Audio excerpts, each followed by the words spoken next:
हो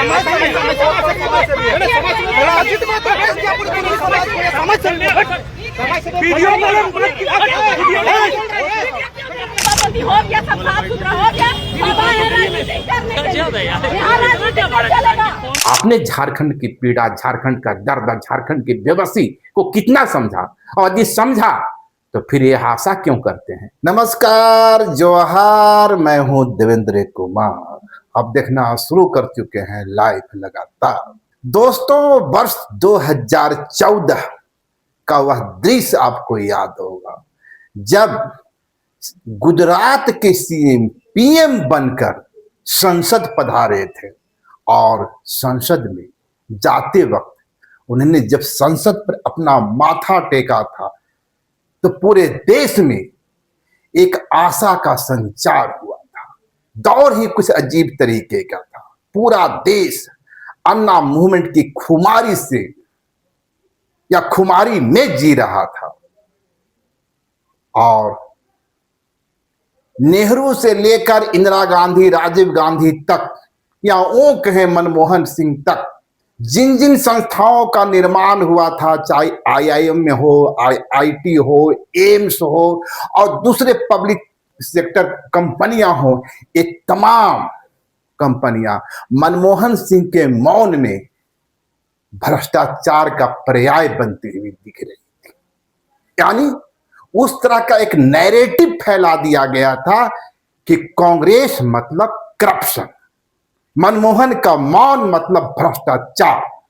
और उस दौर में जब पीएम मोदी संसद में अपना माथा टेकते हैं तो लगता है देश में कोई देवदूत आया है।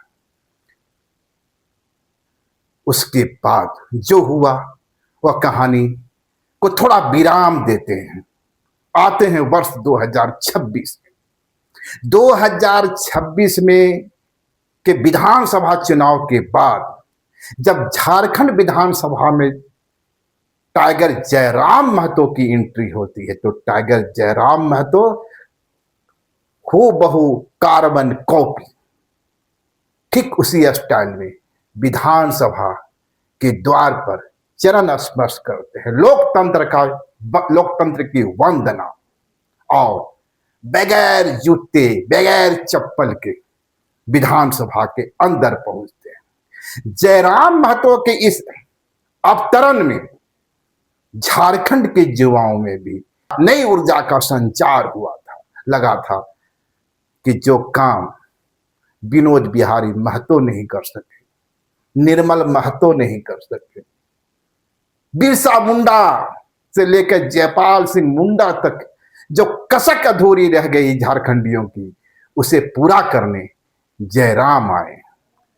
हालांकि उसके पहले ही जब गांडेय का चुनाव हो रहा था, गांडेय विधानसभा का चुनाव हो रहा था, और जेएमएम की ओर से कल्पना मुर्मू सोरेन को मैदान में उतारा गया था, और उधर से जेएमएम की ओर से रिजवान क्रांतिकारी मोर्चा संभाल रहे थे। लेकिन चुनाव से पहले ही रिजवान अपनी पूरी क्रांति के साथ जेएमएम में शामिल हो चुके थे। शक की सुई तब भी गहराने लगी थी, और यह सवाल खड़ा होने लगा था, जेल कैंप की जो क्रांति है कहीं अब वह निकल तो नहीं गई। दरअसल मैं यह चर्चा आज क्यों कर रहा हूं, आपने सोशल मीडिया पर एक वीडियो देखा होगा, और उस वीडियो में जयराम महतो का जो एग्रेशन है, जो तेवर है, वह कहीं ना कहीं पीएम मोदी के समकक्ष नजर आता है। यानी सवालों से डर, प्रश्न से डर।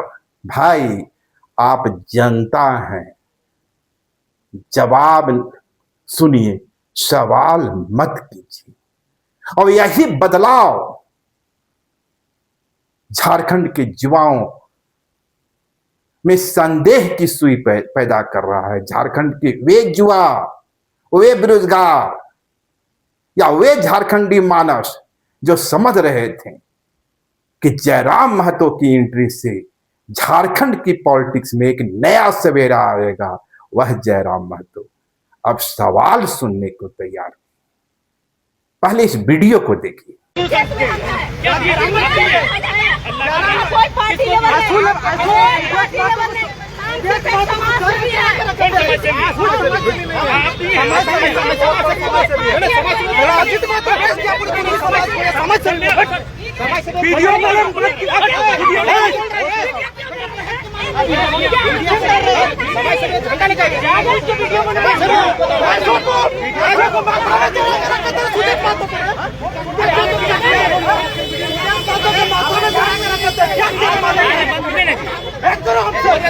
हम लोग कहाँ बंद करें? क्यों बंद करेंगे हम लोग? अरे तो बात हो रही है, मीडिया में बोल रहा है, अरे पब्लिक में हो रही है, लिख देंगे जो ना भाई। हाँ अरे बात रखो ना भाई, वो भी तो किसी बारे बोला था ना। तुम एग्जाम जयराम महतो बोला था 50 लाख रुपया लिया है तो हमको क्या मतलब है? हम क्या लगा रहे हैं यार, हम लगा रहे हैं। वो बहुत लोग बोलता था भाई।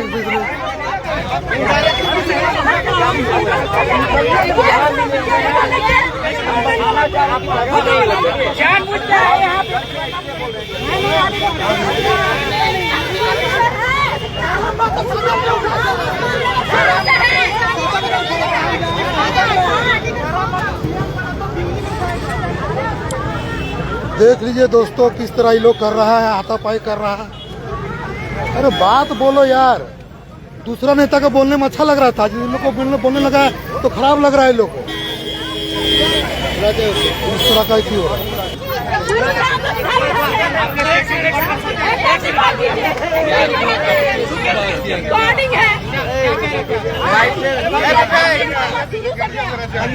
पहले से ही मामला शुरू उनके पास कोई एक्शन नहीं। आज हम लोग दोनों मिल के इस केस को हम फिर बबीता भी दिया, इसमें हम लोग सब लिपापोती हो गया, सब साफ सुथरा हो गया। राजनीति करने के लिए यहाँ राजनीति चलेगा बिल्कुल नहीं। आप जनप्रतिनिधि हैं, वही बात है। मीडिया का या कोई भी आदमी का उठा के मोबाइल कर देना ये गलत चीज है ना। आपने सुना महिला पुष्पा देवी क्या कह रही है? पुष्पा देवी सिर्फ इतना कह रही है कि जब हमारी बेटी गुम हुई थी तब कोई नहीं आया था, कोई राजनेता नहीं आया था, किसी ने हमारी सूध नहीं ली थी। और ये जो पूरी 2025 से 26 तक की जो पूरी लड़ाई है मैंने अकेला लड़ी। उस वक्त जेल कैंप की एक नेत्री जरूर आई थी, पर आई थी किस लिए? थाना में सेटिंग करवाने के लिए। और पैसे कितने मांगे थे? 10,000 रुपये। इसी बात को वह पुष्पा देवी दोहरा रही है। पुष्पा देवी वही पौंडीचेरी थाना की महिला जिसकी बेटी का नरकंकाल मिला है, और नरकंकाल मिलने के बाद 28 पुलिसकर्मियों को निलंबित किया गया। निलंबित इसलिए किया गया कि पुलिस विभाग में धून लग चुकी थी। धून इसलिए कि जिस पुलिस के पुलिस पर मामले में निष्पक्ष जांच करने का दायित्व था वह अभियुक्त को बचा रहे थे। और जब सीआईडी जांच हुई तब यह खुलासा हुआ कि साहब जिनके कंधों पर न्याय दिलाने की जिम्मेवारी थी, एक बेबस गरीब असहाय को मदद के लिए, इंसाफ में मदद के लिए आगे आने की जरूरत थी, वह तो खुद ही अभियुक्त को बचा रही थी। और यही पुष्पा देवी यह सवाल को दागती है कि जब मैं पूरे सिस्टम से लड़ रही थी, जिस सिस्टम का दावा जयराम महतो करते रहते हैं, बार बार में यही तो कहते हैं ना, सिस्टम करप्ट है, सिस्टम से लड़ना पड़ेगा, झारखंड में बदलाव जरूरी है। कई सवाल दागते हैं जयराम महतो, और सवाल उचित होते हैं। जयराम महतो का एक एक सवाल उचित होता है, तर्कपूर्ण होता है, और निश्चित रूप से झारखंड की युवा जो है उसमें एक अपना सपना देखते हैं। पर भाई यह कौन सा सपना? क्या आप झारखंड के युवाओं का सपना तोड़ नहीं रहे हैं? क्या जरूरी है कि हर नेता को देवता बना दिया जाए? क्या आप भी यही मानते हैं? क्या आपसे सवाल नहीं किए जाएं? देवतुल कलयुगी अवतार आपको भी बना दिया जाए, कलयुग का अवतार। ये पहली बार नहीं है कि जयराम महतो सवालों पर खींचते नजर आए हैं।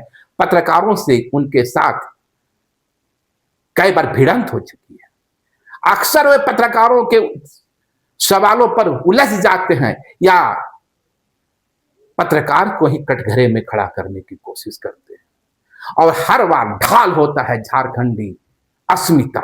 ये बाहर के पत्रकार हैं, झारखंड के मानस को नहीं समझते हैं, उसके दर्द को नहीं समझते हैं, उसकी भाषा को नहीं समझते हैं, उसकी पीड़ा को नहीं समझते हैं। संभव है भाई, ऐसा होता है और हो रहा है, लेकिन सवाल आपसे है, आपने झारखंड की पीड़ा, झारखंड का दर्द, झारखंड की बेबसी को कितना समझा? और यदि समझा तो फिर यह आशा क्यों करते हैं कि आपसे सवाल दागा नहीं जाए? आप संविधान से ऊपर हो गए, देवता हो गए, जहां कोई सवाल नहीं होगा। जयराम महतो जो बोल दिए वो जायज है। आपका यह रूप निश्चित रूप से झारखंड में एक सवाल खड़ा कर गया है, और सवाल यह भी है कि क्या अब नेताओं को देवताओं के सम्मान ही आदर सत्कार करना चाहिए? आखिर पुष्पा देवी का कसूर क्या है? यही तो पूछ रही है ना, कि जब मैं न्याय के लिए ठोकरें खा रही थी, कोई इंसाफ देने वाला नहीं था, कोई मेरी आवाज उठाने वाला नहीं था, मेरी आवाज में आवाज मिलाने वाला नहीं था, तब नेता कहां थे? और जयराम जी आप कहां थे? सोचिएगा जरूर। शुक्रिया, नमस्कार, जोहार। लाइव लगातार के वीडियो को लाइक करें, सब्सक्राइब करें